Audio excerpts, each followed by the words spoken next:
জি আসসালামু আলাইকুম। আশা করি যে যেখানে আছেন ভালো আছেন, সুস্থ আছেন। আলহামদুলিল্লাহ আমরাও ভালো আছি এবং আপনাদের সাথে আজ আমরা আরেকটি নিউ রেসিপি নিয়ে হাজির হলাম, চিকেন কষা। আশা করি সবার ভালো লাগবে। ভালো লাগলে অবশ্যই লাইক, কমেন্ট, শেয়ার, সাবস্ক্রাইব করতে একদম ভুলবেন। আর অবশ্যই বেল আইকন প্রেস করে আমাদের চ্যানেলে চোখ রাখবেন। আশা করি ভিডিওগুলো সবার ভালো লাগবে।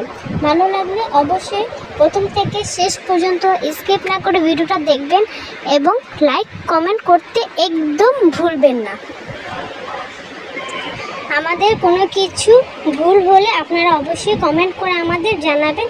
আশা করি আমরা ঠিক করে ভিডিওগুলো করতে পারবো। এই জন্য আপনাদের অনেক সাপোর্ট আমাদের দরকার। আপনারা আমাদের পেজটা অবশ্যই এবং প্লিজ সাপোর্ট করবেন, লাইক করবেন, শেয়ার করবেন, সাবস্ক্রাইব করবেন, বেল আইকন প্রেস করে আমাদের পাশে থাকবেন। আল্লাহ হাফেজ।